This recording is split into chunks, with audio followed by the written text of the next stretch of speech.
El aprendizaje conlleva concentración. Para esto, vamos a ver qué es lo que vamos a desarrollar el día de hoy. En primera instancia, como docentes, como educadores, como funcionarios del sector de la salud, como personas profesionales que atendemos pacientes, atendemos clientes, siempre hay dos preguntas frente a las cuales nosotros tenemos que comprender y desarrollar y manifestar a nuestro paciente, a nuestro cliente, a nuestros alumnos, a nuestros estudiantes, y es el por qué y el para qué. Como nosotros podemos observar, el por qué siempre está relacionado, asociado, lo que conlleva justamente la motivación humana, mientras que el para qué lo que establece es el propósito que se argumenta frente a una acción.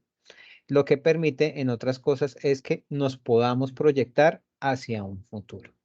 Son dos preguntas que nosotros tenemos que tener claramente diferenciadas a la hora de realizar estos ejercicios, bien sea profesionales o académicos. ¿Por qué? El día de hoy nosotros vamos a desarrollar estos conceptos que ustedes pueden observar en la pantalla. Primero, el conocimiento. El conocimiento, como por ustedes es conocido, tiende a componerse a través de tres procesos o procedimientos. El primero que consiste en producir, el segundo que es distribuir y el tercero que es consumir. Posteriormente, una vez que hayamos desarrollado esto, vamos a ver lo que es y lo que significa el triángulo humano. El triángulo humano no es otra cosa sino un concepto que para la pedagogía hace relación a la inteligencia emocional. Posteriormente veremos los principios didácticos, a continuación el modelo hexágono, entre los cuales pues desarrollaremos lo que son los propósitos, la enseñanza, entre otros factores, y finalmente un video para posteriormente realizar un breve resumen y conclusiones en lo que respecta a nuestra sesión del día de hoy. Antes de iniciar, les hago una pregunta. ¿Ustedes saben, conocen cómo es el proceso que realizan las abejas para la recolección de la miel? No, señor. No. Ok, listo. Bien, Ana, te pregunto, ¿a ti te gusta la miel? Pues por su sabor, Sí, por lo que es dulcecita, es agradable. exactamente. Y la miel es un producto natural derivado de las abejas. Y es un producto que a casi todo el mundo le gusta, pero gusta más cuando viene directamente del panal o de la fábrica de las abejas, cuando no tiene ningún proceso o alteración química a su estado natural. Entre más puro, entre más natural sea, va a ser mucho más exquisita la miel. Además, por supuesto, de esas propiedades beneficiosas, saludables a nuestro organismo, ya que contiene antioxidantes, etcétera, etcétera. Pues bien, toda esta parte de pedagogía y lo que compone la inteligencia emocional surge justamente de este análisis, de este ejercicio, frente a los cuales se observa el desarrollo o el procedimiento de la recolección y elaboración de miel por parte de las abejas. Antes de ver este video, nosotros debemos de comprender lo siguiente. En primera instancia, para llegar a producir esta miel, se desarrollan tres fases: la producción, la distribución y, por supuesto, el consumo. Viene una pregunta antes de desarrollar este video. Si nosotros queremos obtener un conocimiento, ¿cómo podemos hacer que el proceso de producción, el proceso de distribución y finalmente el proceso de consumo podamos aplicarlo a nuestros estudiantes, a nuestros profesionales, tal vez para aquellos que son jefes, son líderes de equipo? ¿Cómo podemos hacer que nuestros compañeros y demás personas puedan desarrollar el conocimiento a raíz de estas tres fases? Vamos a ver brevemente cómo es que las abejas fabrican su miel y vamos a tener una breve discusión antes de pasar al siguiente punto.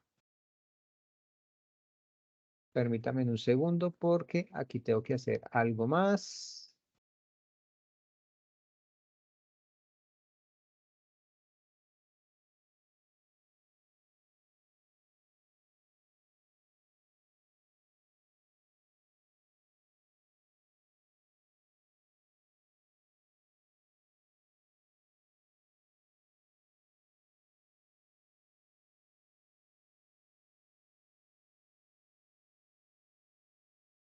Bueno, supongo que ahorita me confirman, por favor, si en efecto podemos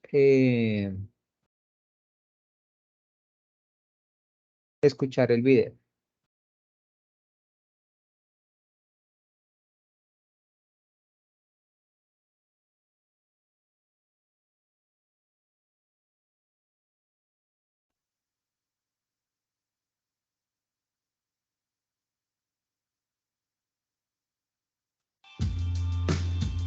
Aunque existen alrededor de 20.000 especies de abejas, solamente son 5 de ellas las que tienen la capacidad de producir miel. ¿Quieres saber cómo producen la miel? En este vídeo de Ecología Verde te explicamos todo el proceso desde que las abejas fabrican la miel hasta cuando el apicultor la extrae de los paneles. Quédate para conocer todos los detalles.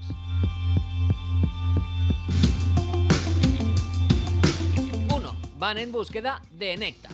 El proceso de la formación de la miel empieza en el momento en el que las abejas obreras salen de la colmena para ir en busca de flores con un abundante néctar. Cuando las encuentran, toman el néctar con su larga lengua.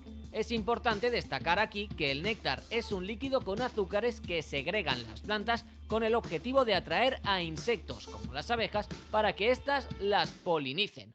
Una vez toman el néctar, lo guardan temporalmente en el estómago de la miel, o buche melario, que es distinto al estómago que utilizan para alimentarse. 2. Regresan a la colmena. Con su buche melario lleno, regresan a la colmena. Allí, con una curiosa danza, indican al resto de abejas dónde se encuentran exactamente las flores que han encontrado para que vayan a recolectar todo el néctar posible. Entonces las abejas vacían sus buches de néctar y se lo ceden a otras abejas para que se encarguen de la maniobra de aireación. Esta consiste en tragar y regurgitar el néctar varias veces durante unos 20 minutos para que vaya perdiendo humedad. Además, se le añaden algunas enzimas presentes en los buches melarios. Antes de continuar, vamos a ponerte a prueba. ¿Cuánto crees que dura la miel? A. 5 años. B. 10 años. C. 15 años. O D. Nunca caduca. ¿Cuál crees que es la respuesta correcta? Piénsalo bien, porque al final del vídeo podrás comprobar si has acertado. 3. Almacenan el líquido en los panales. Cuando tienen la consistencia adecuada, almacenan el líquido resultante en el panal de abejas. A este líquido aún no podemos llamarle miel, pues todavía necesita perder algo más de humedad. Para ello mueven sus alas sobre los panales hasta que ven una consistencia adecuada, que suele ser menos de un 20% de humedad. Esto evitará que haya fermentación. Y por último, cuando ya tienen la miel elaborada, la sellan con la misma cera con la que fabrican el panal en forma de una fina capa que se llama opérculo. Como las abejas hacen más miel de la que necesitan para ellas, se puede extraer cierta cantidad asegurando siempre dejarles alimento suficiente, pues recordemos que siempre es vital cuidar de ellas. Descubre más sobre la importancia de las abejas en el vídeo que te dejamos en la tarjeta. Veamos entonces cómo continúan el proceso los apicultores para extraer la miel de los panales. 4. El apicultor extrae la miel. Cuando el apicultor recoge algunos panales de miel, lo primero que hace es desopercularlos, es decir, quitarles la fina capa de cera que protege a la miel. Esto se puede hacer mediante cuchillos especiales o con máquinas de cuchillas a las que se les llama desoperculadoras. Después se introducen los panales desoperculados en el extractor. Esta es una máquina que hace que los panales den vueltas rápidamente, de tal forma que la fuerza centrífuga se encarga de extraer la miel del panal. Finalmente, la miel extraída y almacenada en pequeños depósitos se deja reposar durante unos días. De este modo, si queda alguna impureza, esta podrá ser eliminada por decantación, ya que la miel, al ser más densa, se queda en el fondo y las impurezas ascienden a la superficie. Y volviendo a la pregunta que te hemos hecho antes, ¿ya te lo has pensado bien? La respuesta correcta es la D. La miel conserva todas sus beneficiosas propiedades durante muchos años, así pues podemos decir que no caduca. De hecho, se ha llegado a encontrar miel de hasta unos 3000 años de antigüedad en algunas tumbas faraónicas, ya que la utilizaban para embalsamar, y esta estaba en perfecto estado. Ahora que ya conoces cómo se elabora la miel, ¿te imaginas un mundo sin abejas? La triste realidad es que se encuentran en peligro de extinción.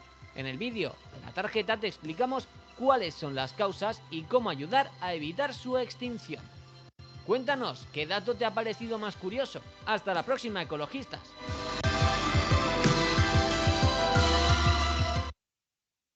Bien, ¿pudieron escuchar el video sin problema?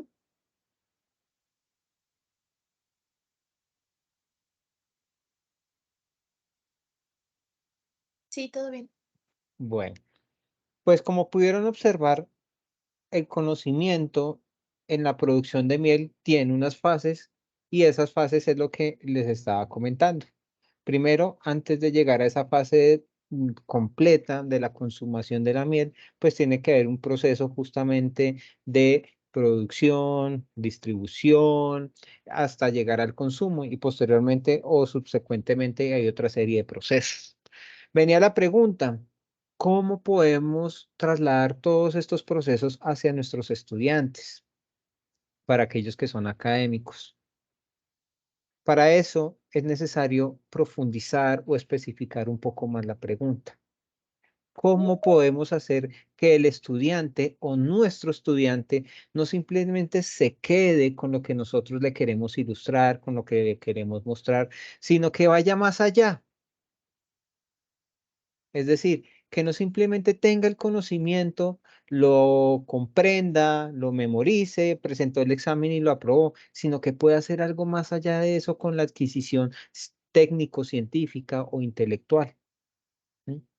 Y más aún, ¿cómo lo podemos lograr a través de esta educación que vino fue para quedarse bajo esta modalidad que es la modalidad virtual o a distancia, en la cual, como está sucediendo ahorita, si bien no los puedo ver a ustedes, sé que están ahí participando, pero muchas veces la pregunta del docente es, si están conectados, ¿cómo sé que ellos están por lo menos escuchando, colocando atención o tan siquiera están un poquito interesados en lo que nosotros estamos hablando?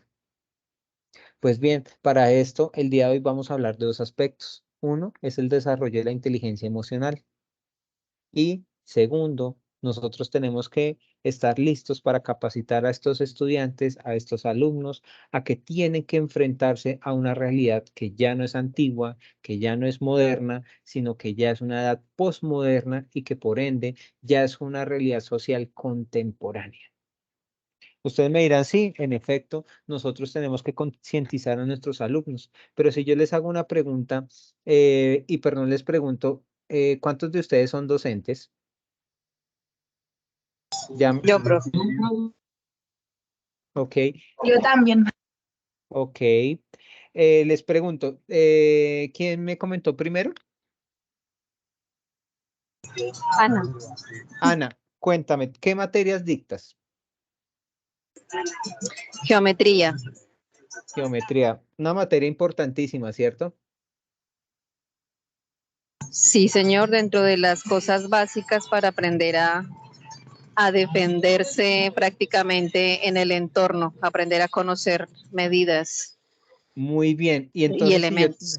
muy bien, pero muchas veces, y si nosotros recordamos nuestra infancia cuando vimos nuestra primera clase de geometría, por lo menos cuando estábamos viendo el listado de asignaturas y vimos la asignatura geometría, muchas veces nosotros en nuestra época decíamos, pero la geometría, ¿para qué me va a servir?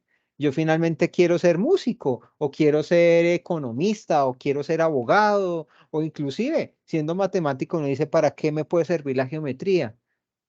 Y muchas veces el docente no simplemente se preocupaba por mostrarles la importancia de la geometría frente a una realidad social, sino que simplemente su limitación era a impartir la asignatura. Y cuando nosotros simplemente nos quedamos en ese ejercicio primordial o básico o elemental de enseñar lo que está plasmado, pues muchas veces nos pasa lo que nos pasó en diversas ocasiones. El estudiante estudiaba y lo que hacía era memorizar, presentar el examen, pasaba el examen y llegaba al día siguiente. Si queríamos retomar ese primer corte post examen, nadie se acordaba. Eran uno o dos estudiantes los que se acordaban, pero ¿y los otros? Entonces ahí ya tendríamos que reconocer una falla. Y realmente nosotros no capacitamos a nuestros alumnos para enfrentarse a esa realidad con las asignaturas que nosotros les impartimos o que nosotros enseñamos. Y eso sucede con varias asignaturas, llámese español, llámese inglés, llámese biología, química, etcétera, etcétera. Pero siempre hay algo importante que resaltar. Pero esa importancia, ¿de quién depende? De nosotros como académicos, de nosotros como educadores. ¿Mm? ¿Y qué pasa cuando nosotros logramos estos dos aspectos frente a la pregunta de cómo hacemos de que nuestros estudiantes vayan más allá del conocimiento?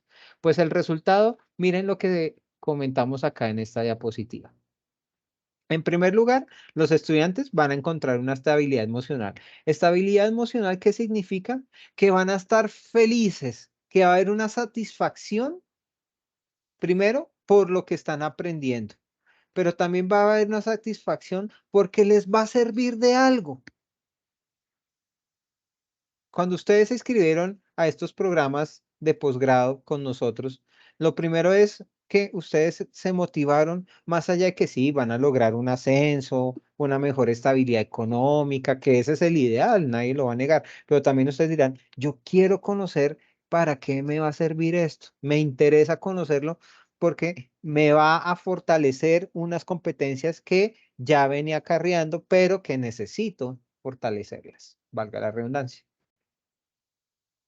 Palabras más, palabras menos, ustedes también se quieren enriquecer para ser felices, pero felices ayudando a otras personas que ustedes se van a encargar de formar, de crecer. Llámese preescolar, escolaridad, básica, secundaria, educación superior o institución universitaria, como lo quieran llamar. Pero siempre la motivación como docentes debe ser esa. Hacer que nuestros estudiantes encuentren esa estabilidad emocional. Y esa estabilidad emocional, por supuesto que se encuentra en diferentes dimensiones. No puede ser una sola. Y no todos los estudiantes van a reaccionar a una misma emoción o a una misma felicidad. Puede que en un primer capítulo no se emocionó, pero en el segundo replanteé las cosas y en este segundo recuperé a ese estudiante.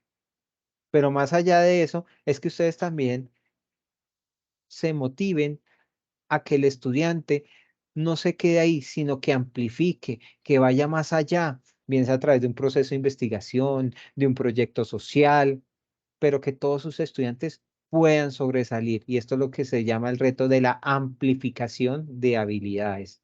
Habilidades en sus procesos, tanto cognitivos y afectivos. ¿Sí? Porque para ustedes como educadores y educadoras tienen un reto grande. Y es que no solamente deben lograr el interés, sino que deben de lograr una afectividad en sus alumnos. Y ustedes me pueden preguntar, oiga, Juan Sebastián, ¿y qué es una afectividad para un estudiante?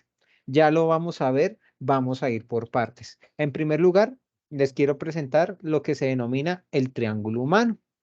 El triángulo humano se compone de tres fases: la afectiva, la cognitiva y la expresiva. Observen que cuando hablamos de afectividad, estamos hablando de la fase inicial, el marco base, el básico, el elemental que nos va a permitir sostener las otras dos fases, que se denominan la cognitiva y la expresiva. Les hago una pregunta. ¿Ustedes conocen de qué método pedagógico estamos hablando?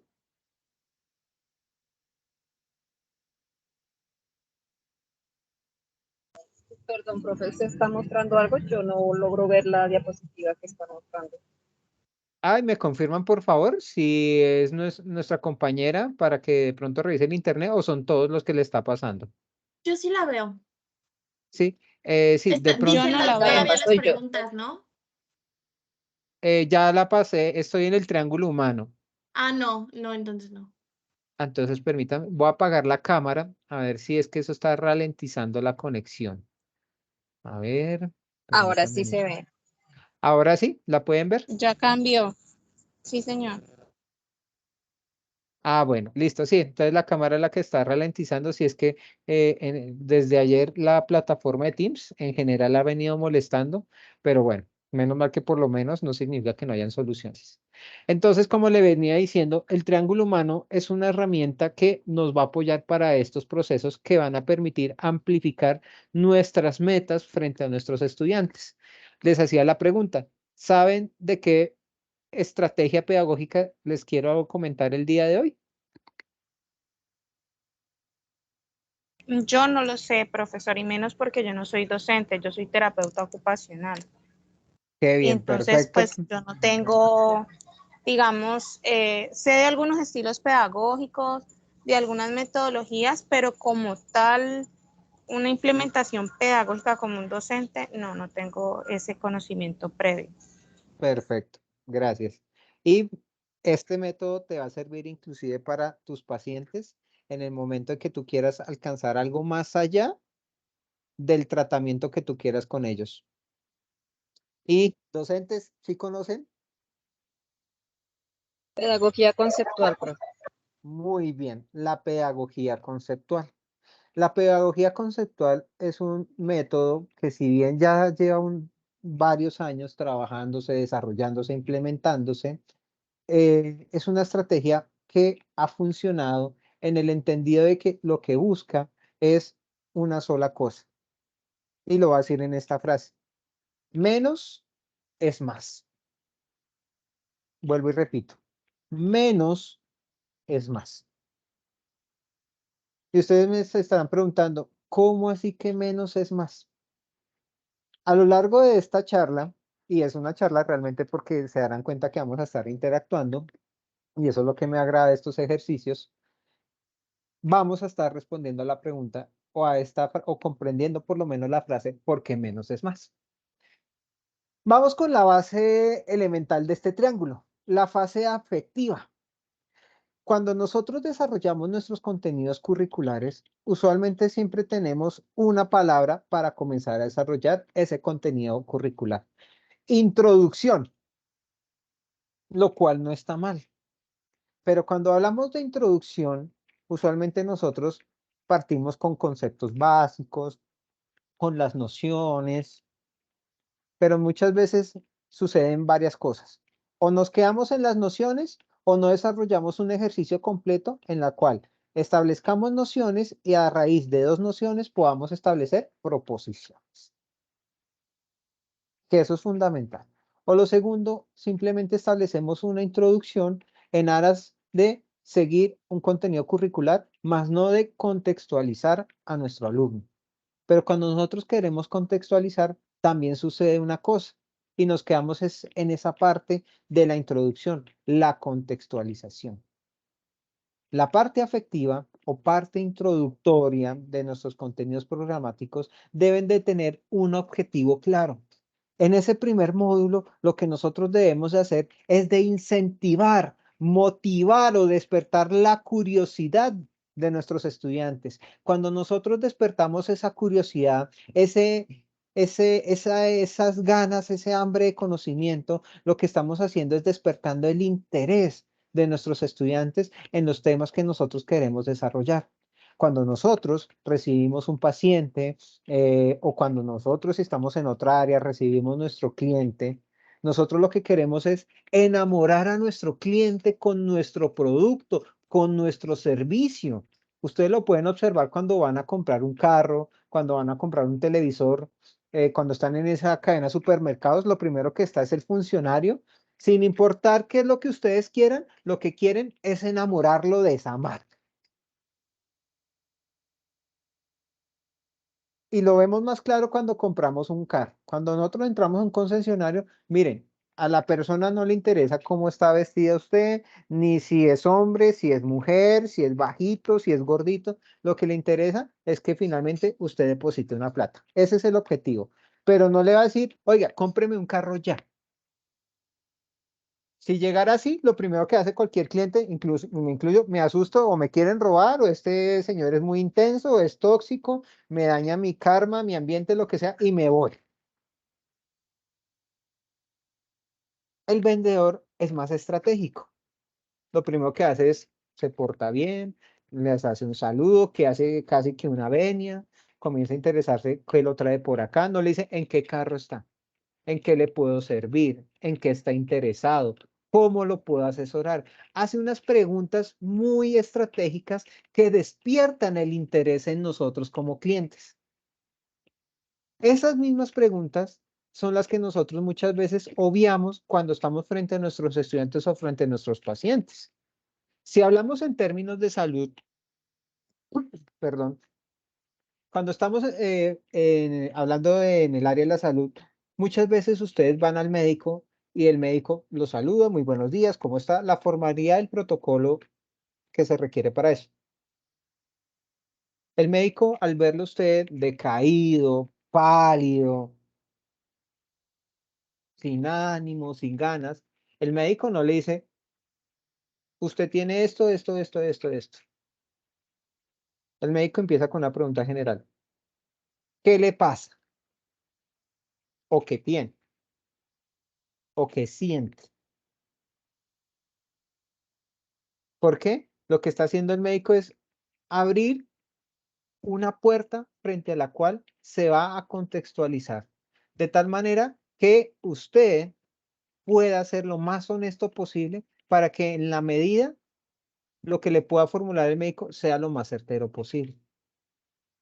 Algunos dirán, hago bien el ejercicio, el médico hace bien el ejercicio, el médico no me atiende bien, puesto que en la EPS, pues todos los médicos simplemente les interesa evacuar pacientes, sí, todo eso es válido. Pero en este caso no. En este caso, nosotros seremos los médicos. Aquí tenemos una terapeuta ocupacional, tenemos docentes, vamos a pensar en nuestros pacientes y en nuestros estudiantes o en nuestros alumnos. Cuando ingresa ese paciente, ese alumno, estamos despertando el interés para que nos pueda decir qué es lo que sucede, para que se pueda enamorar del tratamiento, para que el tratamiento sea efectivo y yo pueda ser reconocido o reconocida porque ese tratamiento funcionó en esa persona, porque mi clase impactó a ese alumno, a esa alumna, porque me tienen en las temporadas de descanso o me mandan correos constantemente porque no se pueden contener las ganas de estar aprendiendo, de estar curioseando. ¿Cómo estamos haciendo para cumplir esa fase inicial, esa parte afectiva? Nuestra estrategia para cumplir con esta fase efectiva es mostrar el beneficio con lo que nosotros realizamos y enseñamos. Palabras más, palabras menos. ¿Cómo podemos evidenciar que nuestros alumnos, nuestro paciente, se va a beneficiar con ese tratamiento, con esa clase, con esa asignatura? ¿Cómo lo vamos a hacer? En psicología hay una estrategia que se aplica mucho y es muy usual verla en los psicólogos, aprovechando esta escuela de ICEP que se enfoca mucho también en lo que es la psicología. Y es que el psicólogo lo que hace para determinar qué es lo que tiene en su parte conductual comportamental no es señalarlo, no es indicarle, es escucharlo. Pero para escucharlo tiene que hacer una serie de preguntas que finalmente lo conlleven al problema. Y tiene una misión que no es fácil. Y es que ese paciente se abra, se sincere, pueda contar absolutamente todo y realiza preguntas estratégicas como, por ejemplo, ¿cómo se siente el día de hoy?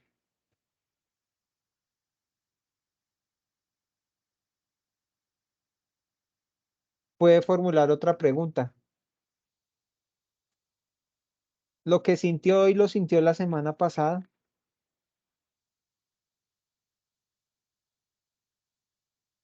O hace preguntas básicas, introductorias. ¿Con quién vive? ¿Qué edad tiene? ¿Qué profesión? Y posteriormente cuando van preguntando el cargo, ¿su trabajo es estar sentado todo el día? ¿Requiere desplazamientos? Si son desplazamientos muy extensos, y comienzan a contextualizar si es un desplazamiento largo y si es diario, pues genera un cansancio más fuerte. Si es estar sentado todo el día frente a las cuales no realizan pausas activas, pues ya genera un estrés o ya genera unos efectos secundarios frente a los cuales se está comenzando a perder el interés en la actividad laboral, por ejemplo.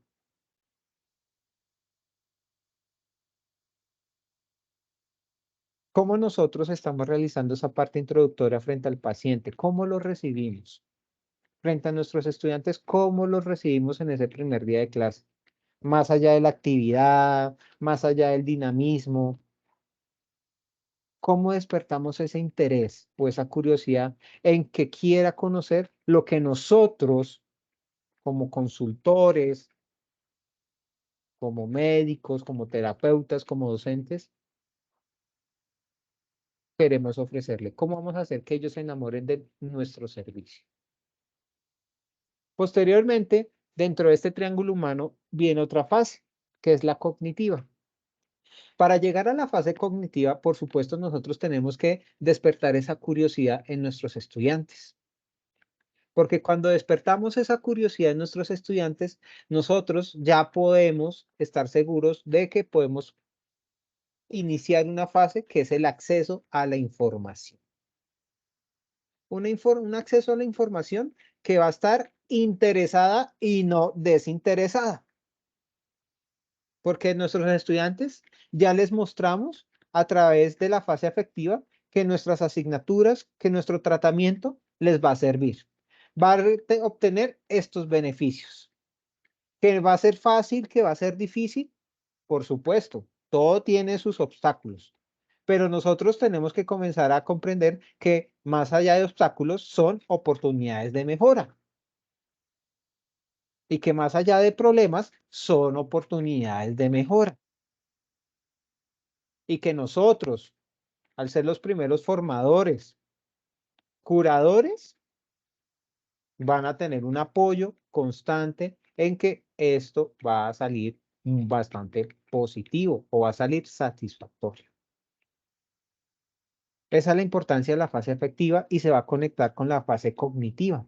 Cuando se conectan estas dos fases, no solamente hay un entendimiento, sino que hay una comprensión.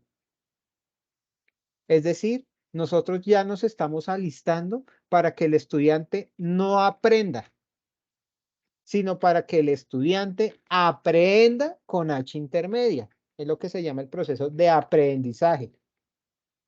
Igual sucede con el paciente.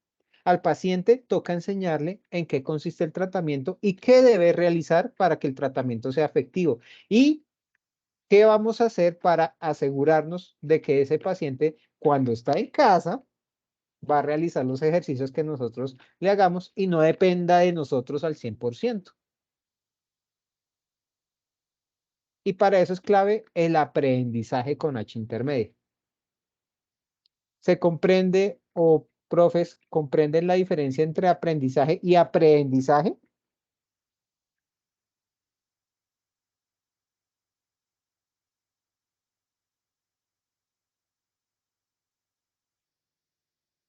Sí, profe. Cuando hablamos de aprendizaje, nosotros comprendemos que en efecto el estudiante nos está entendiendo. El estudiante, si le decimos que 2 más 2 es 4, y cuando le vamos a decir, deme otros serie de factores en la cual la sumatoria me dé 4. Ah, pues 3 más 1 me da 4. Ah, comprendió entonces que es la suma y comprendió que es el 4. Cuando hablamos de aprendizaje, significa que ya el estudiante domina tanto el tema que inclusive ya hace sumatorias más complejas. ¿Como cuál? Ah, mire que 2.5 más 1.5 me da 4. Entonces ya el estudiante no se quedó con lo básico, sino fue a un poco más allá de lo que yo le quería evidenciar, de lo que yo le quería ilustrar. Ya el estudiante no me maneja o números simples, sino que ya comienza a manejar números decimales sin que yo le haya tocado el tema. Es decir, ya hay una apropiación de ese conocimiento que yo le quiero brindar. Comienzan a darse esos primeros indicios. tenemos a ese paciente, tenemos a ese estudiante impregnado en nuestro tema. Pero además de eso, ese estudiante, ese paciente está dando unos pasos que van más allá de lo que nosotros queremos dar. ¿Por qué? Porque cuando logramos en la fase cognitiva, este proceso, la fase expresiva anda por sí sola. Es decir, nuestro alumno, nuestro paciente ya aplica y domina lo aprendido. Es decir, ya tiene un ejercicio consciente frente a la operación que está realizando. En este caso, nuestro paciente ya no realiza el ejercicio por realizarlo, sino que es consciente de que este tratamiento, miren que me generó cierta mejora, me generó mi escritura, me generó una mejora en mi hablar, en mi argumentación oral, verbal, ya no me estoy trabando tanto. Miren que si en el primer examen en la parte afectiva no me fue bien, en esta parte me fue mucho mejor. Y la parte expresiva ni se diga. Se dio un total cumplimiento de lo que yo quería evidenciar. Y era que el estudiante o ese paciente dominara ese proceso, esa simulación, ese ejercicio, como ustedes lo quieran llamar. ¿Hasta aquí vamos bien o hay alguna pregunta?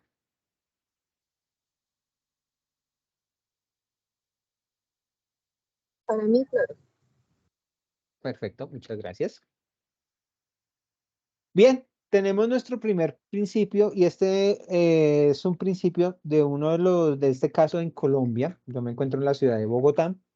eh, Viene de parte del doctor Miguel de Subiría Samper. Este es un psicólogo que ha desarrollado en los últimos 30 años una construcción bastante sólida de lo que es pedagogía conceptual. Y establece, me permito leer. Lo más valioso que podemos lograr como educadores es que nuestros estudiantes aprendan a hacer algo, basándose en un conocimiento, con una actitud y orientados por un valor. Es decir, nosotros, lo que significa esto es que nosotros no podemos asegurarnos de que el estudiante comprendió el 100% del contenido programático de lo que nosotros queremos ilustrarle o el 100% del tratamiento que nosotros le estamos generando a nuestro paciente. No hay forma de garantizar ese 100%, pero con que ese paciente o ese alumno haya comprendido, haya aprendido a hacer algo, tan siquiera una cosa en la cual desarrolle todo ese proceso científico o basándose en todo ese conocimiento que nosotros le quisimos ilustrar a ese estudiante con esa actitud positiva y por supuesto orientado a ese valor, logramos avanzar bastante con ese estudiante. Y no lo dejamos en ceros prácticamente como cuando lo recibimos en nuestro primer día. ¿Quedó exactamente igual? Es la pregunta. ¿Cómo quedó ese estudiante o ese paciente?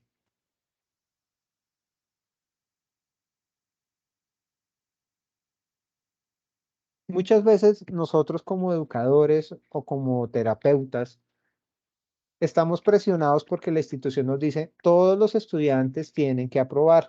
Todos los estudiantes tenemos que hacer que aprueben y se sientan felices porque aprobaron. ¿Realmente son felices porque aprobaron? Cuando están sentados, cuando el paciente está obligado por el familiar o está obligado por sus acudientes y no toma con buena actitud esa sesión terapéutica o está en la clase desganado porque tras de que el profesor o la profesora no, pues se quedan ahí hablando, se quedan filosofando, se van, se dispersan y como que uno siente como que están hablando por allá a la nebulosa y uno ahí pues o me pongo a dibujar o me pongo a divagar mentalmente. Incluso esas sesiones terapéuticas, esas sesiones educativas virtuales, cuando no prenden la cámara, que uno tiene que estar, Ana, Carmen, ¿qué opinan? Y es una estrategia para saber si están ahí, si están conectados o por lo menos existen en este plano. Pero no podemos garantizar si realmente ellos están comprendiendo algo. Y resulta que nuestra oportunidad se centra en casi el 80% en el primer día, bien sea de la sesión o de clase. Si ustedes logran impactar esa curiosidad el primer día a sus estudiantes, ese 20% puede andar solo, pero cuando tienen problemas en esa primera sesión o en ese primer día, ahí ya tenemos problemas. Y el doctor Miguel de Subiría, hay algo que él trabaja mucho el tema de la felicidad y ahorita hace 2 años estaba a punto de publicar, pero no sabemos qué pasó, un tema del amor. Y él decía que el aprendizaje muchas veces puede ser como el amor. Solamente cuando me impacta esa primera vez es cuando sé que me empieza a gustar. Si a mí no me impacta algo la primera vez, ¿cómo me va a gustar?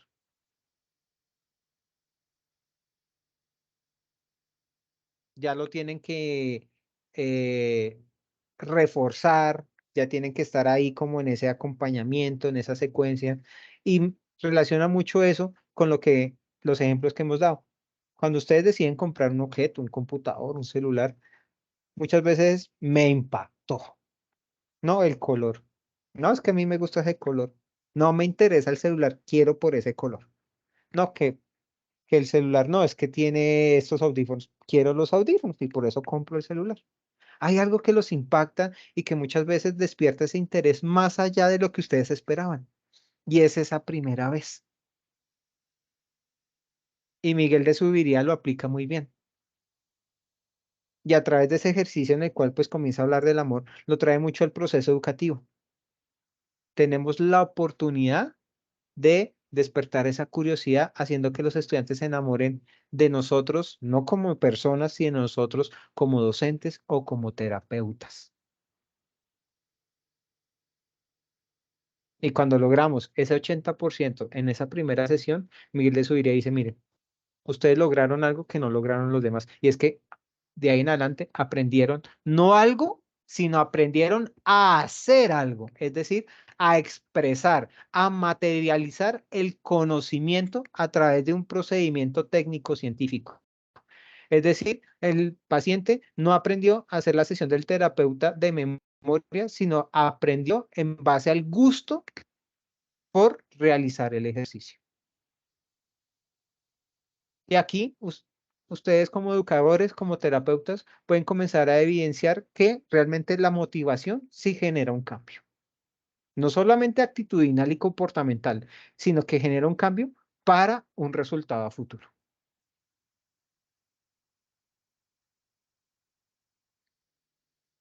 Además de esto, ¿cómo comienza a desarrollar estos principios didácticos?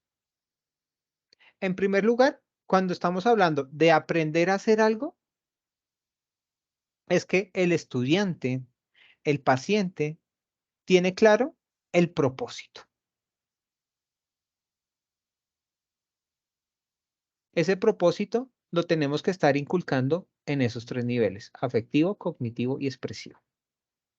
Desde el primer día, tanto paciente como estudiante, como lo quieran llamar, tiene que tener claro cuál va a ser ese propósito. Y nosotros como educadores, como profesionales de la salud, tenemos que no simplemente decir, sino estarnos cerciorando de que este ejercicio, esta clase, este contenido programático tiene un propósito o tiene unos propósitos, que no basta con enunciarlos. Cuando nosotros estamos por un sistema de créditos o por un sistema de logros, pues sí, ahí aparecen todos los propósitos. Vaya a ver si un estudiante se sienta a mirar a cada rato cada propósito. Pero cuando cambiamos la estrategia y establecemos los propósitos, despertando esa curiosidad, ese afecto por el alumno, ya ese propósito se comienza a inseminar en la parte cognitiva y finalmente germina y se manifiesta en la parte expresiva. Pero además de eso, ¿qué otra cosa se requiere? Seguir la secuencia. Nosotros en nuestras sesiones siempre tenemos que resaltar la importancia y la utilidad. Esto no solamente se puede quedar en la parte afectiva, sino que constantemente nosotros explicamos el tema, desarrollamos el tema. Bueno, ahora vamos a la realidad. ¿Esto cómo me sirve en la realidad? ¿Por qué 2 más 2 es 4? Porque el día en que yo vaya a comprar en la tienda, pues si compro con 3 pesos y tenía 4 pesos, pues me tienen que devolver 1 peso.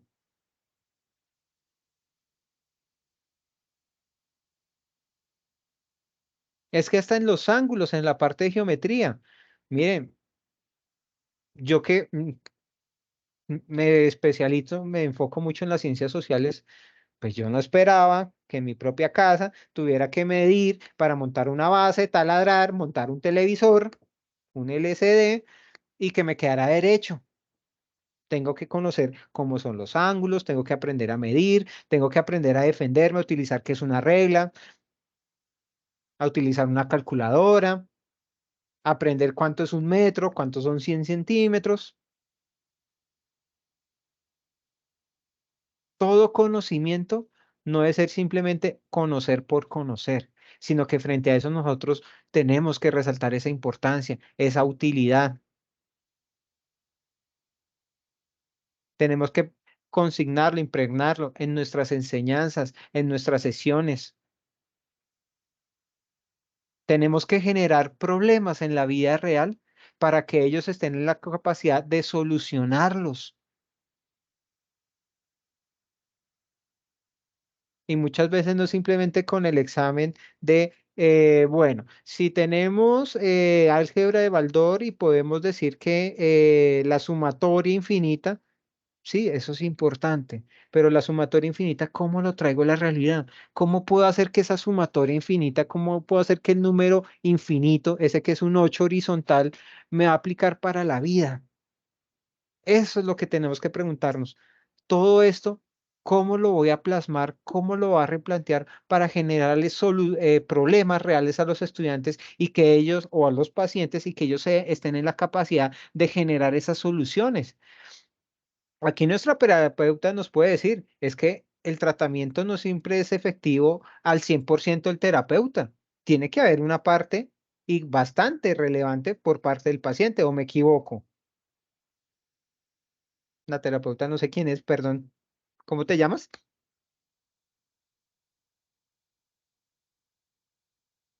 ¿Se nos fue la terapeuta? Sí, creo que sí. Disculpe, mi nombre es Flor.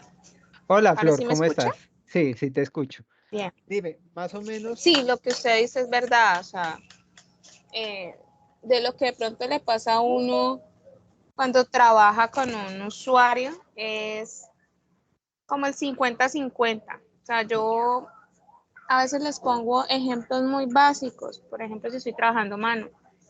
Listo, ¿cuál es su mano dominante? Ah, bueno, que la derecha. ¿Y usted qué quiere hacer? Ah, poder subir el brazo para yo coger el vaso.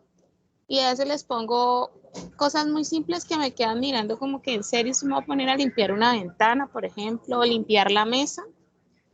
Y me ha pasado que la familiar me dice, nunca en su vida antes de que le diera el derrame cerebral, ni siquiera llevaba el plato a la cocina.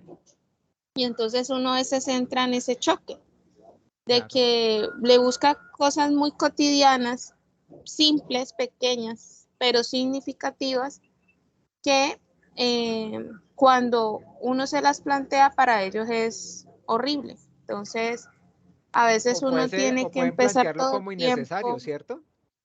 Ellos le pueden Sí, decir a y veces, no, pero esto de entonces, qué me sirve, esto no me va a servir para nada. Lo subestiman. sí, exacto, subestiman a veces el hecho del movimiento tan simple y sencillo. Y es estar todo el tiempo en esa retroalimentación de lo que es los pequeños alcances. También a veces me pasa porque trabajo con niños con discapacidad en la parte pedagógica de que la mamá quiere que en 2 sesiones ya aprenda a hacer el círculo, un Ujú. ejemplo. Y entonces uno les pone a hacer juegos, motores con el pie, con la cabeza, con la mano, antes de llevarlos al papel, pero ellos no ven ese proceso. A veces la gente solo se esmera y se enfoca en el resultado y no en los procesos. Y choca a uno Exactamente. mucho. A veces uno tiende a ser el malo, pero también no quieren ver cuál es el valor ni la importancia de que el otro también cumpla un rol activo, no solamente le dejen el rol activo al profesor o al terapeuta. Sí, exactamente lo que tú comentas, Flor. Y ahí es donde empieza la clave o comienza una pregunta muy esencial. ¿Por qué el paciente me subestima o subestima los ejercicios? ¿Por qué el estudiante me dice, ay, no, profe, pero otra vez lo mismo de siempre? Eso ya lo sé, eso ya lo vimos con el otro docente.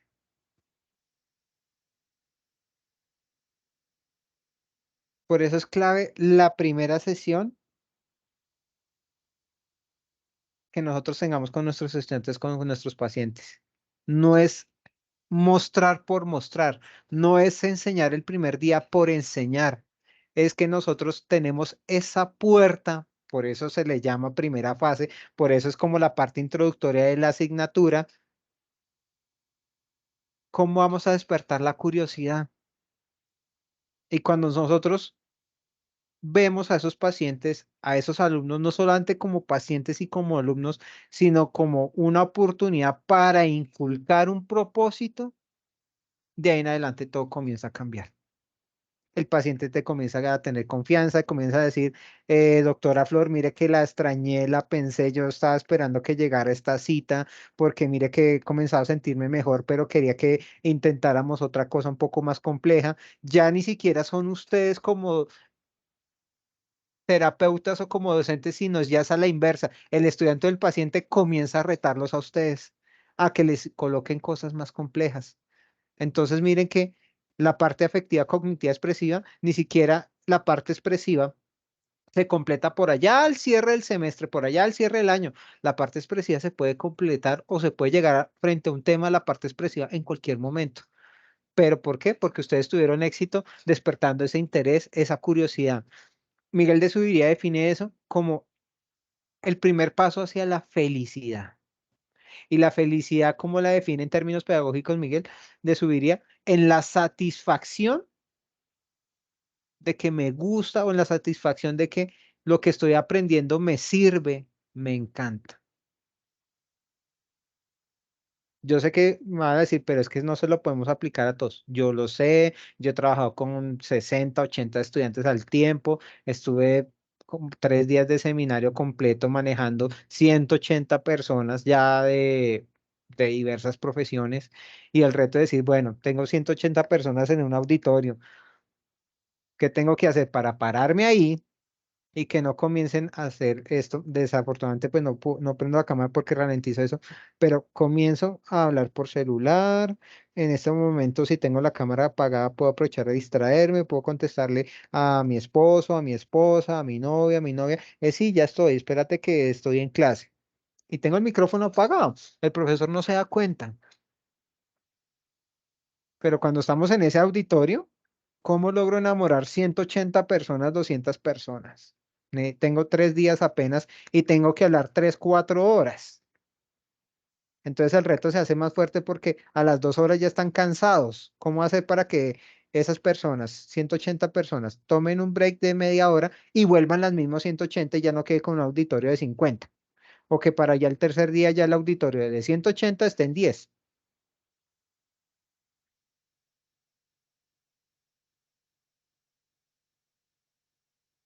Esa es la realidad a la que nosotros nos enfrentamos.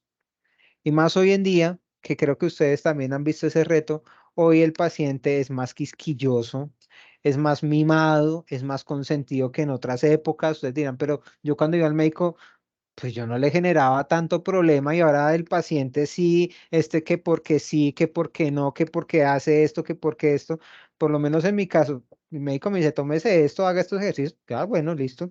Si eso es lo que usted considera, yo le creo, porque finalmente yo vine, fue para creerle a usted. Y por supuesto, él tiene que tener un argumento sólido que me convenza. Eso sí, no, eso no es ningún secreto. Lo mismo sucede con sus estudiantes o alumnos. Hoy en día, el docente, ¿cómo se sostiene? Desafortunadamente, en la mayoría de instituciones es por la calificación de estudiantil. Pero resulta que ahí también tenemos otro problema. El estudiante nos está evaluando porque nos hicimos querer o porque realmente hicimos un trabajo. Y yo les estoy hablando es justamente de que el estudiante les evalúe satisfactoriamente, no porque somos queridos, somos lindos, lindas, sino porque en efecto nuestro trabajo es impecable. Y desde la primera sesión nosotros logramos algo, despertar esa curiosidad. ¿Por qué? Porque posteriormente a todo esto, cuando el estudiante ya ha pasado por todo ese proceso introductorio, ese proceso de desarrollo de los procedimientos, él solo va a tener la capacidad de dominar o utilizar los instrumentos que nosotros le dimos. ¿Y cómo los utiliza? como bien lo señala esta parte de la diapositiva, toma en cuenta el desarrollo intelectual y afectivo, es decir, combina lo que le gusta, lo que le interesa, aplicando un conocimiento previo que se dio gracias a nosotros y lo materializa de una manera acorde a lo que nosotros queremos dar.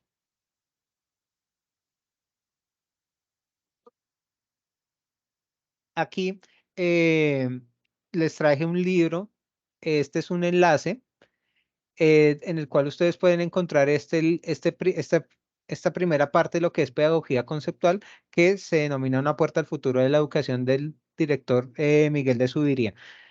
Yo no tengo ningún convenio ni con la fundación de él, ni lo conozco a él más allá del saludo, ni nada. Esto sencillamente, cuando ustedes pues ya tengamos oportunidad de tener más clases, a mí siempre me gusta dejar una recomendación bibliográfica para enriquecer sus bibliotecas virtuales o físicas. Esa es la única intención. Esto no es de que yo estoy propagando algo, no. O sea, no quiero que se malinterprete esto. Simplemente que algunos estudiantes me han hablado constantemente de qué nos recomienda, qué nos sugiere. Esto simplemente es una sugerencia. Por si a alguno le interesa ahondar más en estos temas, pues les dejo la bibliografía para que puedan enriquecerse ustedes y a la vez sus insumos bibliográficos. Si necesitan el enlace o algo, pues me comentan y se los genero posteriormente en el chat. Listo, bien. ¿Cuál es el camino sugerido a seguir para que nosotros podamos cumplir desde la parte afectiva, en la parte cognitiva y cumplir la meta en la fase expresiva? Para eso, desde pedagogía conceptual se trabaja mucho el modelo hexágono. El modelo hexágono, ¿cuántos lados tiene un hexágono? Les pregunto. 6. ¿Me estás preguntando o estás segura? No le estoy respondiendo. Ah, ok. Sí, muy bien. En este caso estamos hablando de un polígono de 6 lados y 6 vértices. Muy bien. ¿Cuáles son esos 6 lados o esas 6 vértices que nos van a permitir cumplir con este procedimiento desde el afectivo, cognitivo hasta lo expresivo? Primero, Profe, disculpe, ¿usted está mostrando alguna presentación? ¿Sí? ¿No la están viendo? Ay, Dios, no me asusten otra vez. Bueno, yo estoy viendo simplemente la página del libro, de Google Libros. No sé si soy solo yo o Ya hay pasé a alguien más esta. que tenga. No, ya salí. Ok, voy a mirar si dejo entonces mi internet. Listo, esperemos Yo entonces. también veo la página del libro, no veo la Listo. presentación. Entonces permítame en un segundo. Voy a dejar de compartir pantalla y la vuelvo a compartir. Deme un segundito.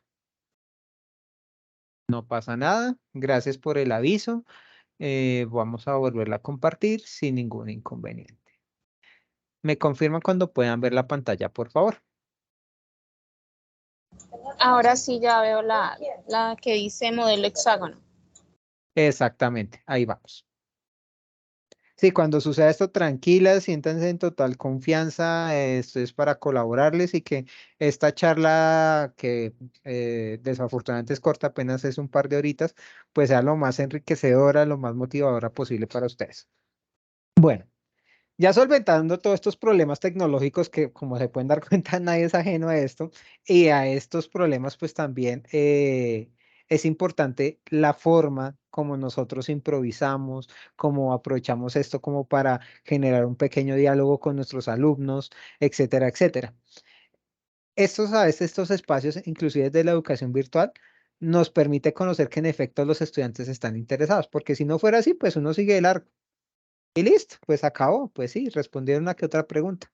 Pero cuando hay un verdadero interés el estudiante, como en el caso de ustedes, cosa que les agradezco mucho, dicen, oiga, profe, mire, estoy viendo esto, me quedé ahí. Ah, ok, entonces devolvámonos, listo, retomamos el tema. Pues bien, cerramos este paréntesis y continuamos.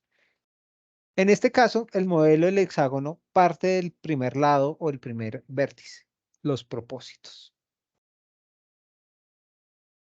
Nuestros propósitos, si bien están enfocados, están orientados, están cimentados, a los contenidos programáticos, a los fines curriculares. Tenemos que enlazar, ser muy estrategas en cómo establecer nuestros fines educativos, integrando esos fines curriculares, esos temas o contenidos programáticos para construir esos propósitos. Si nosotros hablamos del terapeuta, ¿cómo conectamos esa información que nos está dando el terapeuta, el paciente, para generarle un propósito real? Que desde el primer día que establezcamos ese propósito real, ese paciente nos va a creer.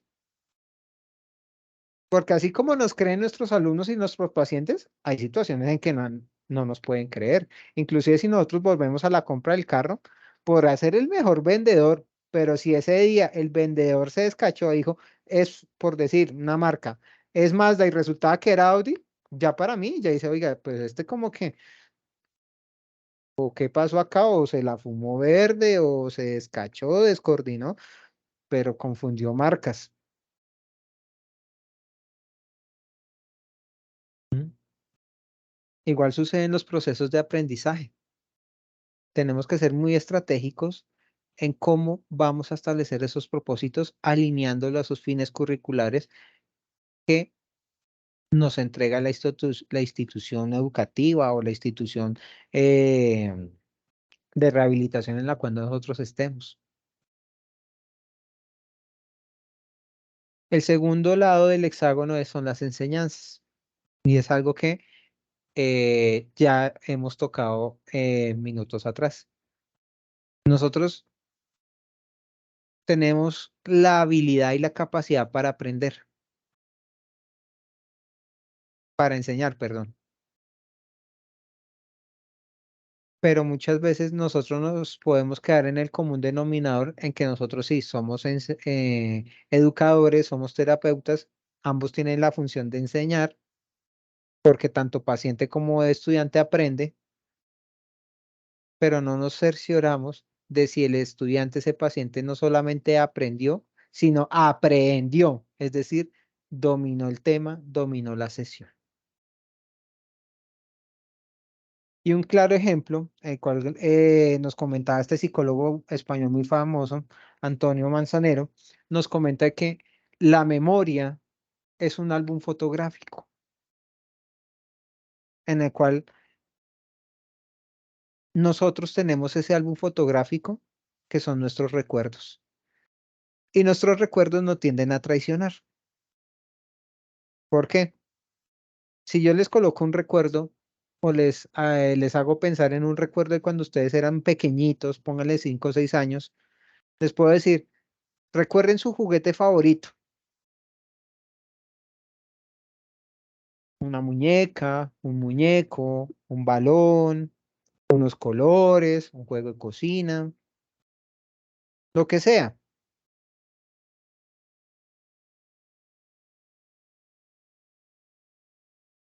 Lo pueden memorizar, sí, en efecto, ese es rojo, ese es verde, ese es azul, ese es amarillo, etcétera, etcétera. Se lo acuerdan, pero de punta a punta porque era su favorito.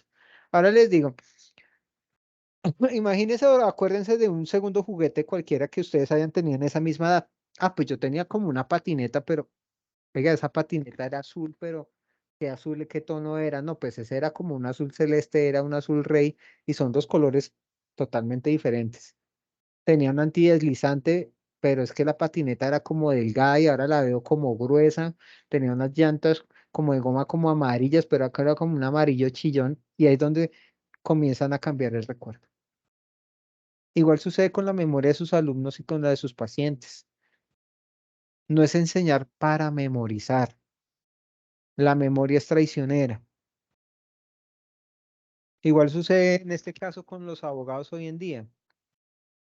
Los abogados hoy en día, el mejor abogado no es el que se aprende la norma, es el que interpreta, comprende y aplica la norma de tal manera que todo el mundo le entiende. ¿De qué sirve si estuviéramos hablando de una clase de derecho, yo descrestarles con todo el código civil, todo el código penal de Colombia, si no me comprenden, ni mucho menos me entienden. Entonces, cuando nos centramos a hablar de un solo delito, el acceso carnal abusivo, el aborto, como delito, por supuesto, pues aquí en Colombia todavía el aborto es delito. De las lesiones personales, cuando nos enfocamos en temas específicos y sé que estos temas le van a servir porque el día de mañana que los acusen o que tengan una pelea con su pareja y que es que me lesionó y es una lesión personal, pues ustedes dicen, ah, no, yo me acuerdo que el profe Juan Sebastián en algún momento nos habló de la lesión personal y esto es lo que consiste en una lesión personal. Y una lesión personal, ya sabemos que un día de incapacidad se puede generar lesión personal, pero tiene estas características. Ah, entonces sí se acordó y lo aplicó y lo dominó. No tiene que saberse que el artículo 111 del Código Penal está hablando de la lesión personal y ese es el artículo por si acaso. No, él no aplicó la memoria del artículo 111, él aplicó el concepto. Desarrolló todo un proceso científico para concluir que en efecto eso es o no es una lesión personal. Es decir, su enseñanza permitió que el estudiante aprendiera, pero también aprendiera. Que el paciente ya no va, doctora Flor, hagamos la misma rutina. No, no, doctora, mire, me fue bien, hice esto y mire que ya no levanto hasta este nivel, sino que ahora subo el brazo un poco más. No sé qué podamos hacer para que podamos llegar a ese ángulo de 90 grados. Uy, eso como terapeuta descresta a cualquiera, porque el mismo paciente de una manera indirecta agradece la labor del terapeuta, pero además de eso aprendió a dominar ese ejercicio de tal manera que ya podemos subir de nivel. Entonces ya hay una relación recíproca. Se deja tratar y me está creyendo. El estudiante no solo está probando, sino cree que lo que yo le estoy enseñando le sirve para algo. Y posteriormente viene la evaluación. Pero la evaluación, como bien lo establecimos en el segundo lado del hexágono, no es la memoria, es precisar y delimitar el nivel de logro.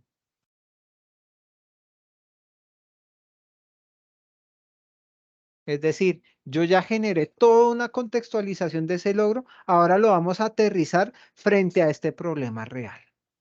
Y el estudiante tiene que interpretar y tiene que comprender el problema para que finalmente genere una solución certera.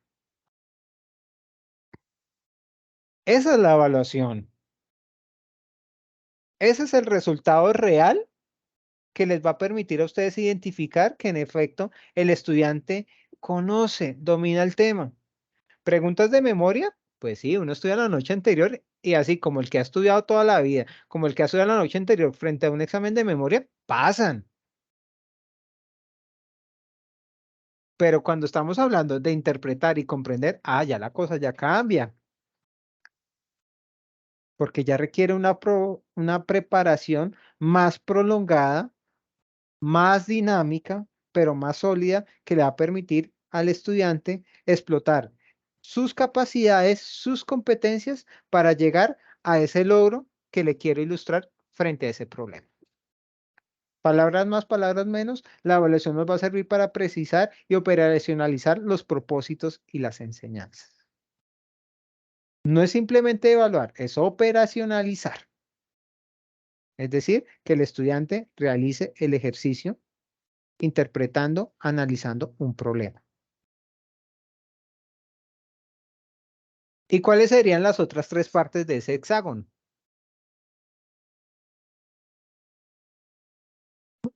La secuencia, la didáctica y los recursos. ¿Cuál es la secuencia? La secuencia, como su nombre lo indica, ¿cuál es ese camino? ¿Cuál es ese sendero? ¿Cuál es esa forma en la cual nosotros nos vamos a organizar pedagógicamente para que el alumno se le facilite en la mejor manera el aprendizaje y asimismo a mí como docente enseñar? Esto también lo trasladamos al paciente. ¿Cómo voy a tener la habilidad de facilitarle lo más que pueda al paciente de que aprenda, no aprenda, aprenda y que asimismo se me facilite a mí poderle ilustrar, poderle mostrar, poderle enseñar? ¿Cuál va a ser esa secuencia? Si solamente puede levantar el brazo 10 grados, pues yo no le voy a decir, muéstreme hasta dónde a ver si levanta los 90 y venga, yo le ayudo. Y resulta que lo maltraté, lo lastimé o lo fracturé. No, venga, vamos despacito. Vamos por acá y vamos a realizar esta serie de ejercicios. ¿Cuál va a ser mi secuencia? Esa secuencia que me va a despertar el interés, la curiosidad hacia el estudiante, hacia el paciente. El quinto lado del hexágono. ¿Cuáles son esas didácticas? ¿Será que me voy a limitar exclusivamente a llenar una diapositiva de texto? Y como suele pasar que algunos estudiantes, no, director, imagine que este docente no hace sino leer las diapositivas y eso, mejor dicho, se la pasa leyendo y usted vaya a ver si en algún momento nos pregunta, a ver si nosotros estamos vivos. Que el paciente, bien sea ese menor de edad, ese chiquitín, no se les quedó dormido en el ejercicio. No fui dinámico, no fue didáctico, no fui pedagógico. La sesión no fue provechosa. Y los recursos. El primer recurso que tiene todo profesional de la salud, llámese terapeuta, fisioterapeuta, en educación, llámese docente, en derecho, llámese abogado, como lo quieran llamar, imagínense la profesión que quieran. El primer recurso con el cual todos contamos es el lenguaje. Y nuestro lenguaje debe representar realidades materiales. Ya tenemos que salir de la fase, es que si el burrito es azul, el burrito es verde, no, el burro es gris, o es negro, o es café, o hasta blanco si quiere. Pero debemos de representar esas realidades y nuestro primer recurso, vuelvo, insisto, es nuestro lenguaje. ¿Será que nosotros llegamos y ustedes me van a decir, pues sí, eso no pasa, pero la verdad es que yo sí lo he visto en los ejercicios? Cuando tengo la oportunidad de evaluar las actividades docentes o el desempeño docente en las instituciones en las cuales me llaman, lo primero que le digo es, necesito ir a una sesión, pero que el docente no sepa que yo voy a ir. Y a veces llega estresado, se le hizo tarde, mejor dicho, eso en la casa tuvo problemas, trajo toda su vida a esa aula de clase. Cuando uno dice, no, esta es el aula de clase, tienes que llegar con tiempo, tienes que llegar tranquilo, pensar que no es tu casa, son tus alumnos, es tu aula de clase. Como también he visto el docente que llega tranquilo, llega tomándose su tinto y muy buenos días, ¿cómo están? Llega con una energía completamente transformada que uno dice, bien sea el tinto o lo que sea, pero este docente aquí me captó. Aquí estoy sentado a mostrar qué es lo que me va a mostrar hoy. El lenguaje.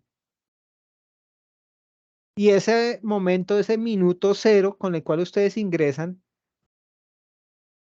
empieza a ser clave y comienzan a interactuar y comienzan a iniciar, bueno, ¿qué vimos la sesión pasada? ¿Cómo la aplicamos? ¿Cómo la desarrollamos? Listo, ahora vamos a conectarlo con esto que vamos a ver hoy, pero para verlo hoy necesito que ustedes analicen este caso. Ah, mire, ya los estoy confrontando desde el inicio. A aplicar lo que vimos la sesión pasada con lo que estamos viendo hoy y cómo lo van a materializar para cumplir con un logro hoy. Excelente. De ahí en adelante pueden aplicar lo que ustedes quieran.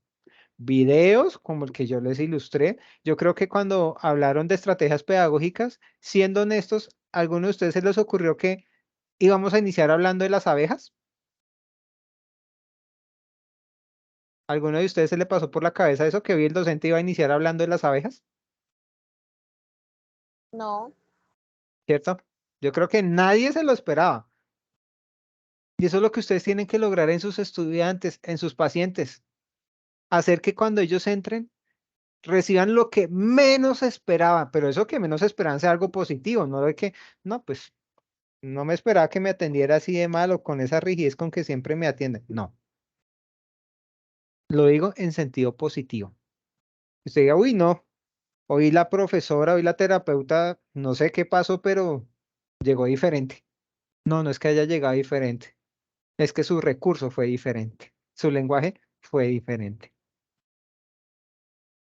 Y entonces comenzamos a desarrollar lo que es, en su momento fundamentó Miguel de Subiría, la felicidad, la satisfacción de aprender lo que me están enseñando.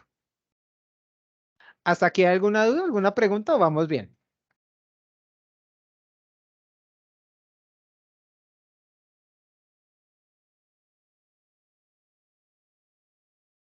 Bueno, como decimos en derecho, el que calla otorga, entonces supongo que todo va bien. Vamos a ver un video en la cual nos vamos a hacer esta pregunta. Si nosotros queremos desarrollar procesos de aprendizaje y que conlleven posteriormente un aprendizaje con H intermedia, ¿realmente este ejercicio conlleva una concentración? ¿Es necesaria la concentración? Ya lo vamos a ver en este video que nos va a responder, que me parece bastante clave y esencial esta pregunta. Permítame un segundo para colocar el video. Bajar de compartir y volver a compartir para cerciorarnos de que en efecto no tengamos ningún inconveniente.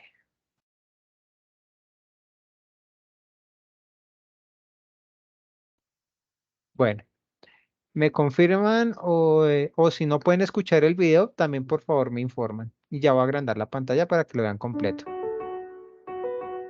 Hola, doctora Oakley. Soy Claudia y mi pregunta para usted es si nos podría dar algún consejo útil que nos sirva para aprender algo que queramos.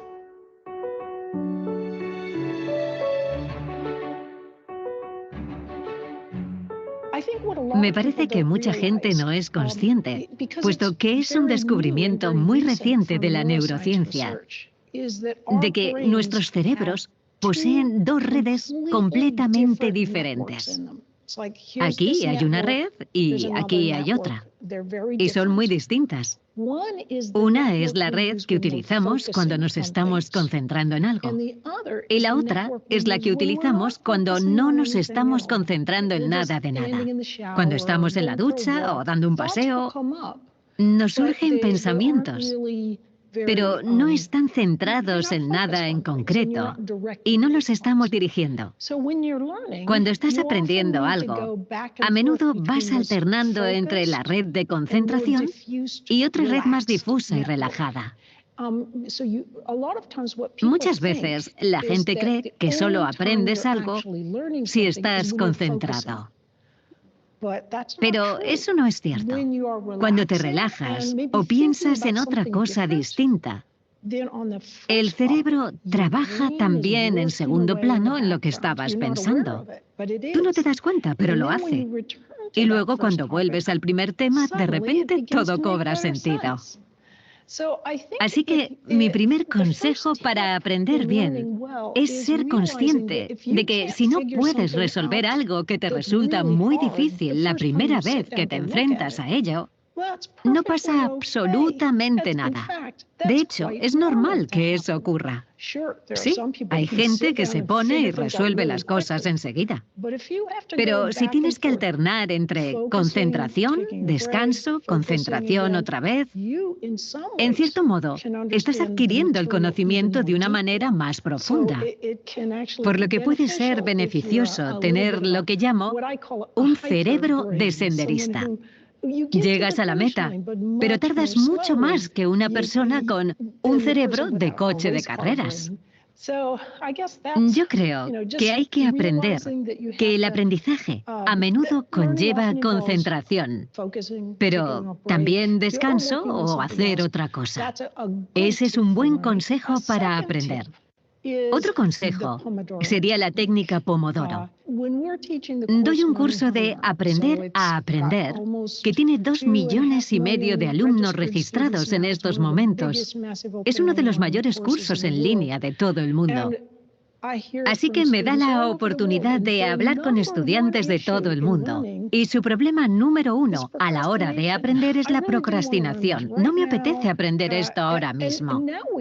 Ahora sabemos que solo pensar en algo que no te gusta ni quieres hacer activa la corteza insular, que es la parte del cerebro que experimenta el dolor. ¿Qué hace nuestro cerebro? Dice, no hay problema, prestemos atención a otra cosa. Y entonces de repente te sientes mejor, pero acabas de aplazarlo. La técnica Pomodoro la inventó el italiano Francesco Cirillo en los años 80. Es muy sencilla. Solo tienes que quitar todas las distracciones. Nada de ruiditos, ni notificaciones en el móvil, ni el ordenador.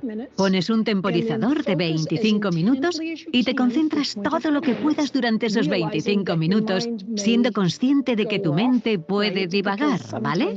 Porque a veces es inevitable distraerse, pero la traes de vuelta tranquilamente.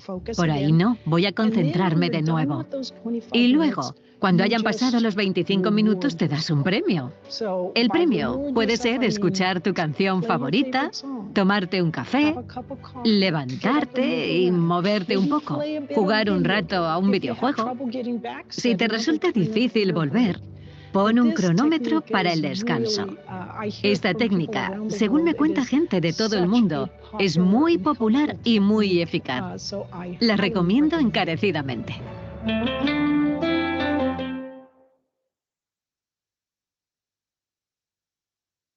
Bueno, abramos el debate por un momento. ¿Qué opinan ustedes sobre si el conocimiento o el proceso de aprendizaje conlleva una concentración? Las escucho.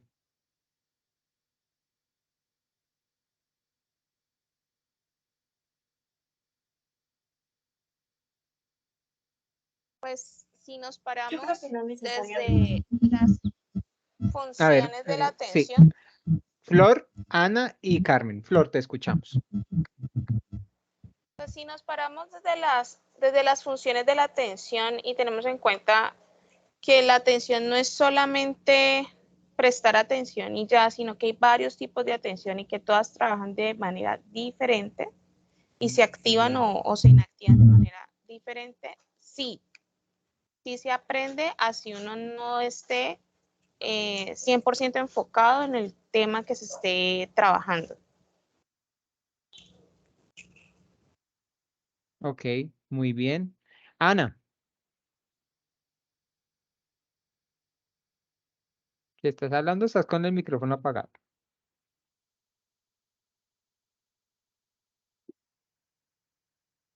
Ya tienes el micrófono encendido, pero no te escucho, no te escuchamos, Ana.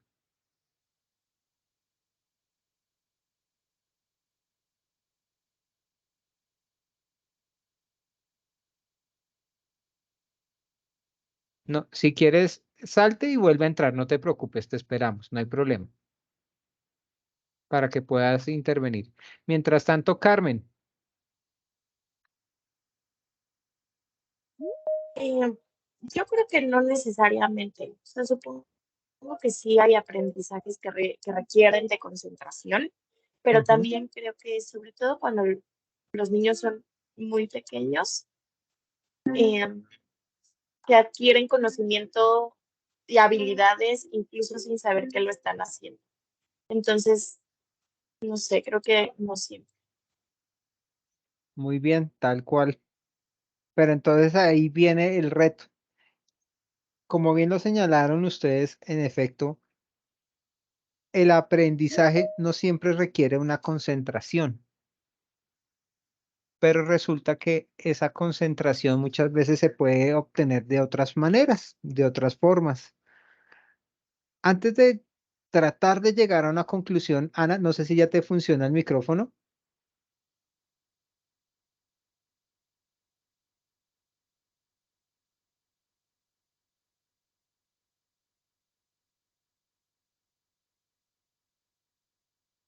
No. Ah, qué mal. Bueno, si gustas, puedes escribirlo en el chat y lo vamos leyendo, no te preocupes. no tenemos afán. Como pueden darse cuenta y a lo largo del ejercicio que hemos desarrollado, no se trata simplemente de llenarnos de información, sino que estamos aplicando el principio básico de la pedagogía conceptual y que es implementado por Miguel de Zuviría y todos los doctrinantes de esta estrategia, y es que menos es más. Realmente es eso lo que queremos hoy. Con que algo de ustedes puedan aplicar hacia sus estudiantes, hacia sus pacientes, para mí eso ya es ganancia, porque es ganancia, como lo decía un jurídico de aquí de Colombia, cuando hacemos algo diferente u obtenemos algo diferente, ya no somos la misma persona que fuimos ayer, por una sola cosa que aprendimos o que conocimos hoy. Y no conocía, ese fue docente mío de la universidad, y él, sin conocer de pedagogía conceptual, siempre tuvo la razón en eso. Con que uno aprenda una cosa, ya ese docente, ese terapeuta, puede tener la satisfacción de que fomentó algo diferente en el estudiante. Muy bien, Ana. Ana nos dice, me permito leer, Ana. Considero que la atención ayuda a la concentración en la medida que me cautive para enfocarme por más tiempo. Y así el aprendizaje se vuelve significativo y está satisfecho. Lo importante de la concentración, y creo que en esto todos estamos de acuerdo, es justamente la motivación, la parte afectiva. ¿Cómo voy a hacer que ese paciente, ese alumno sea feliz con mi proceso de aprendizaje, de enseñanza, perdón? ¿Cómo voy a despertar esa curiosidad? Porque para todos es claro, si no hay una motivación, pues es como escuchar esto. Bla, bla, bla, bla, bla.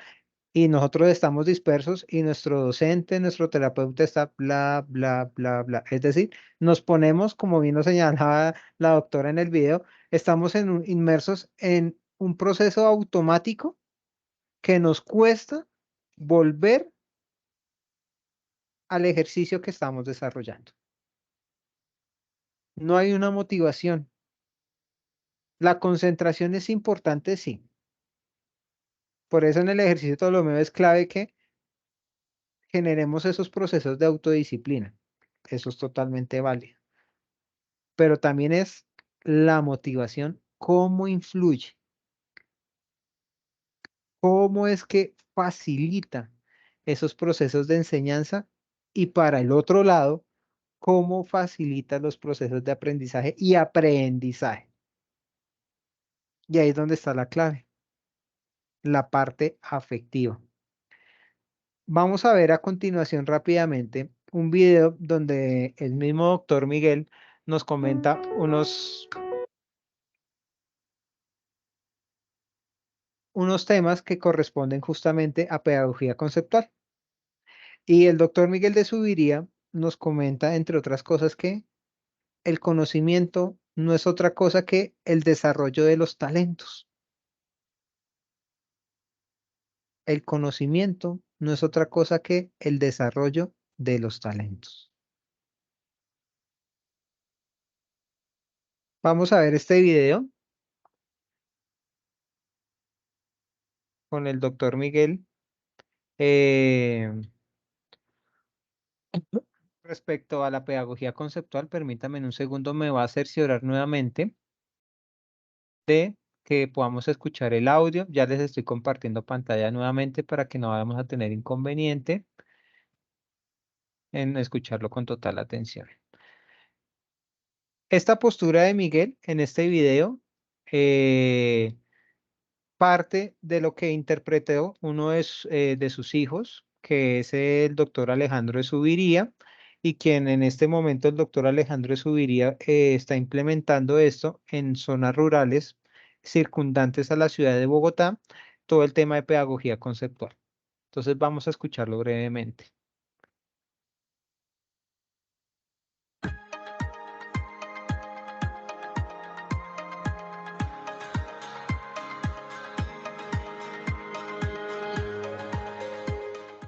A lo largo del video se hablará acerca de los enfoques encontrados en la pedagogía conceptual y para ello es pertinente hablar de su estructura. En la pedagogía conceptual podemos encontrar una influencia de las didácticas estructurales afectivas, didácticas estructurales y con mucha más fuerza de las didácticas contemporáneas. Cada una aporta con un ideal característico de sí misma, lo que permite que la pedagogía conceptual asimile competencias afectivas y el uso de la organización de ideas como punto central.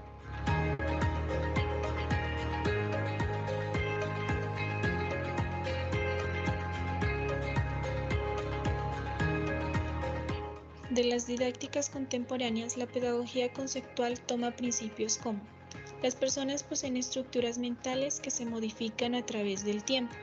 Por lo tanto, el estudiante en cada etapa de su vida aprende conocimientos que guarda de manera distinta en su mente y de acuerdo a su edad. Por ende, es deber del docente conocer estas estructuras mentales para que así se dé un buen aprendizaje en los educandos.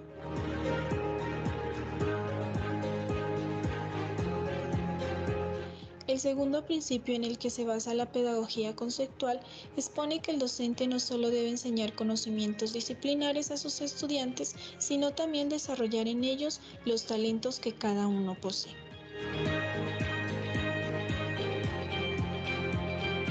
El tercer principio en el que se basa la pedagogía conceptual consiste en que el docente no debe llenar la mente de los estudiantes con conocimientos no aplicables, sino que sean útiles para que el educando pueda desenvolverse y aportar en la sociedad del conocimiento.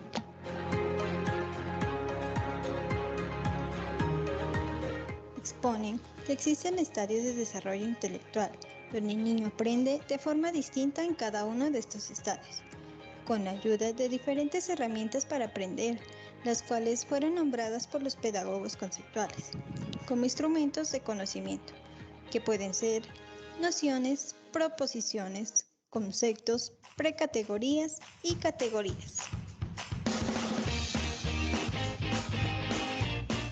Para la pedagogía conceptual, lo afectivo es tan o más importante que lo cognitivo, ya que enfatiza en que el estudiante no solo debe saber sobre conocimientos de disciplinas, sino también a cómo hacer amigos, tener posturas políticas, a medir en los conflictos, identificar sus emociones, a decidir, etc.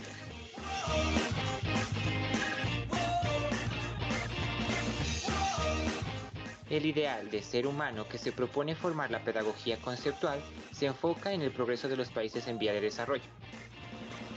Busca formar adultos que puedan participar en la sociedad del conocimiento y que sean creadores de sólidas redes de apoyo afectivo.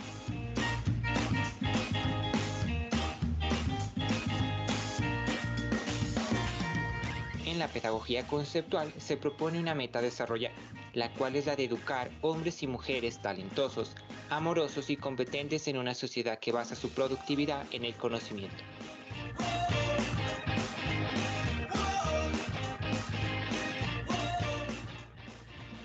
Hay que tener en cuenta que no es necesario tener gran cantidad de datos, ya que pocas ideas claras y organizadas permiten comprender y crear la realidad.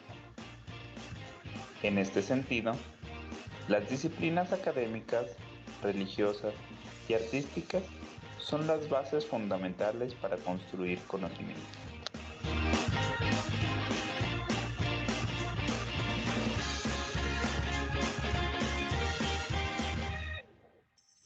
Estas tareas son tres. Una es la de establecer instrumentos que los estudiantes deben aprender dependiendo de la edad en la que se encuentren. La segunda es seleccionar la mejor forma de dar a conocer los diferentes instrumentos del conocimiento. Y la tercera es seleccionar la forma en que estos conocimientos serán evaluados.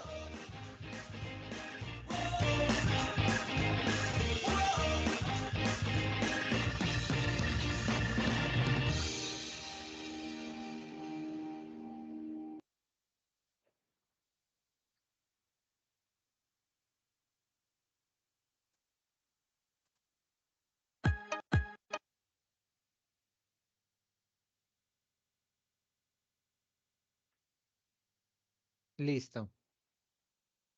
Entonces, como pudieron observar, esta era la frase a la cual nosotros queríamos llegar en esta etapa de nuestra charla del día de hoy. Menos es más. Es decir, como bien lo señalaba el video y la postura que resume un poco lo que es pedagogía conceptual, nosotros lo que queremos transmitirle a nuestros estudiantes, a nuestros pacientes, es la utilidad. Porque esto que estoy diseñando, esto que estoy ilustrando va a ser útil para ellos y para que ellos sean útiles con eso. Igual con nuestros pacientes. Porque este tratamiento le va a ser útil para que usted y su vida sea útil. Sin necesidad de llenarlos, o perdón la expresión, tal vez va a ser una expresión muy vulgar, bombardearlos de tanta información que finalmente el estudiante o el paciente no entendió nada. No llegamos ni siquiera al algo, simplemente nada. Por eso es importante que ahí ustedes vieron los 3 tareas del docente, que también pueden aplicar al terapeuta, es qué instrumentos, cómo los voy a utilizar o a conocer y cómo los voy a evaluar. Ahí es donde está la clave, para que finalmente se vea reflejada la utilidad de todo este proceso. Y esa utilidad solamente se va a ver reflejada, se va a ver ilustrada cuando el estudiante se apropia o el paciente se apropia del conocimiento que nosotros les transmitimos y le generó algo. ¿Qué es ese algo?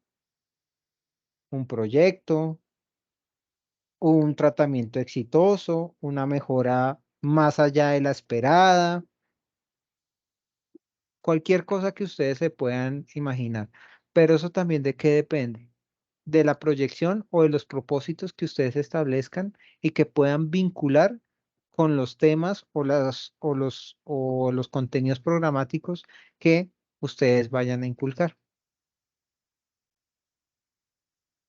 Finalmente, y ya como para terminar, quiero escuchar sus opiniones con la charla de hoy. ¿Alguna voluntaria que quiera iniciar antes de despedirnos?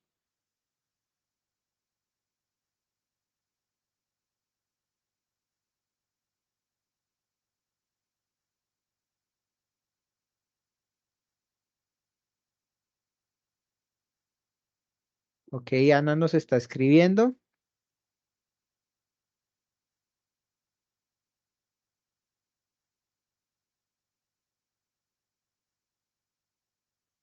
Ana, me honran esas palabras, la verdad que sí. Esto es lo que se busca siempre con los procesos de aprendizaje, que no sean simplemente sesiones en las cuales nosotros, sí, el conocimiento nunca va a ser de menos, al contrario, siempre va a ser muy importante, va a ser relevante, pero también vuelvo, insisto, es la forma, muchas veces, no es la sustancia, sino el modo con el cual transmitimos las cosas. Cada uno de ustedes desde sus áreas de trabajo, desde sus especialidades, desde sus actividades, es importante la parte sustancial, sí, pero no podemos obviar el cómo. ¿Por qué? Porque nosotros siempre tenemos que orientar la pregunta. El por qué es importante, pero es relevante conocer el para qué, es decir, hacia dónde queremos llevar este proceso de enseñanza, este tratamiento, hacia dónde lo queremos llevar.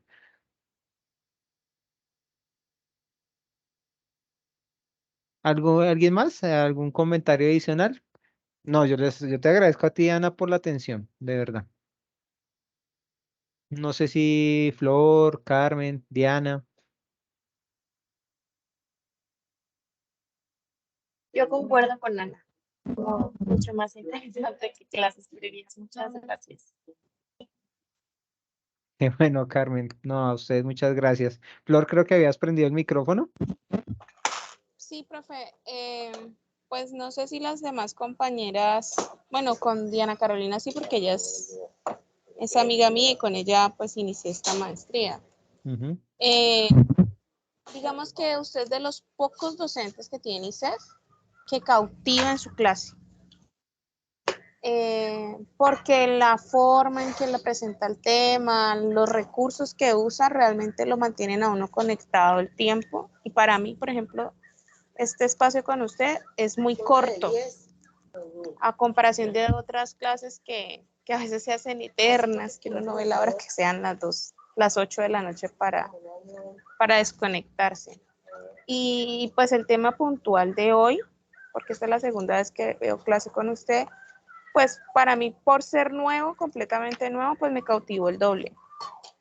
Pero me voy con muchas enseñanzas el día de hoy. O sea, que hoy fue un día muy productivo porque se aprendió mucho, se aprendió algo nuevo. Muchísimas gracias, profe. Qué bueno, me alegro. Siempre me agrada la retroalimentación porque eso me permite mejorar, me permite estar creciendo constantemente y ante todo entregar productos con calidad, que motiven, que incentiven y las clases son eso. Deben de ser esos espacios donde uno dé el 100%, el 100 por uno, pero que asimismo su público esté en la capacidad de retroalimentarlo de una manera muy sana, muy pedagógica y que lo motive también a uno para que pueda seguir en este ejercicio que para todos es bonito. Siempre el ejercicio de enseñar, de transmitir, genera esos procesos de crecimiento en apoyo hacia otras personas, pero también para uno mismo. Entonces, no es más, de verdad que les agradezco la atención, disfruté mucho este espacio.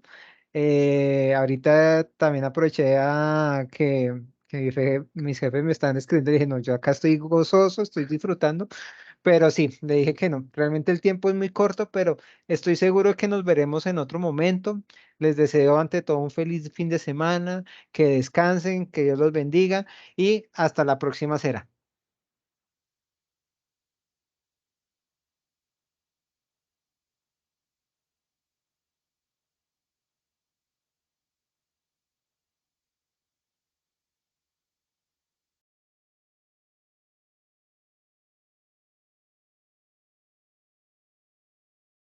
No, ustedes, que estén muy bien.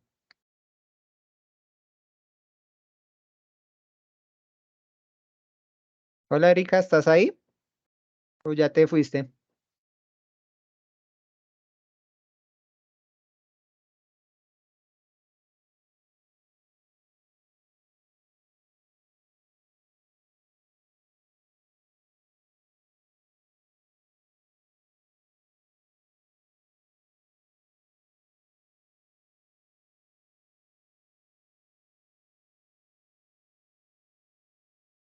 Bueno, no siendo más, que tengan una excelente noche y nos estaremos viendo en la próxima ocasión.